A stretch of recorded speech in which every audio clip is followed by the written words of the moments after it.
भाई आइए मंच पे मेरे प्यारे चॉकलेटी स्टार भोजपुरी इंडस्ट्रीज के मेरे प्यारे दुलारे कल्लू जी, एक बार जोरदार हुकारा हो के ताली हो के हो। आंसू भैया जिया हो जिया, इसके अलावा दिया था मेरा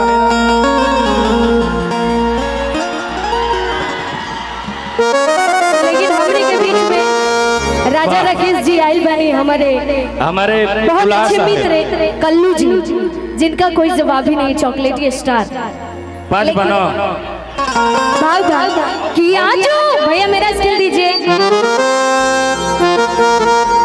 एफ लगाइए। राजा राकेश जी के लिए गाएंगे कि आजो मिथिला नगरिया ने हाल सखिया। अब भाई बाबा तनी ध्यान देके कि आजो मिथिला नगरिया ने हाल सखिया, तो चारो दुल्हा में बड़का कमाल सखिया।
सबसे बड़ी खुशी की बात तो ये है कि हमने कल्लू जी के साथ एक बहुत ही प्यारा गाना गाए थे, शायद आपको याद ही नहीं है। अरे होलियों के दिन चले जइबू ससुरारी, आके करा के डालब रंग काजल कुमारी। वो हम ही हैं खुशबू शर्मा, जो आपके एल्बम में गाए थे और बहुत अच्छा, लगभग मिलियन में वो व्यूज गया है और बहुत ही प्यारा सॉन्ग था। लेकिन भाव वही है, शीश बड़ी मोरिया कुंडल सोहे कानुआ,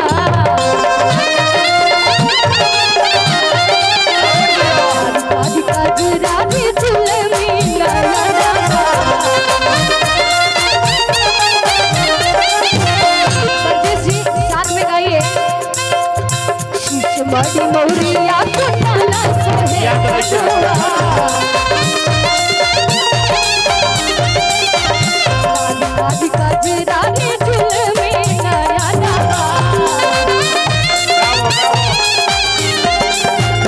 लाल चंदन सोहेन के भाल सखिया, लाल चंदन सोहेन के भाल सखिया, चारों दुल्हा में बड़का कमाल सखिया, चारों दुल्हा में बड़का कमाल सखिया। सुनील भैया बहुत सुनील भैया की तरफ से, सुनील भैया फैशन घर के तरफ से बहुत बहुत पुरस्कार बा और तनी 5 को दो। अच्छा ये बताई आंसू बाबा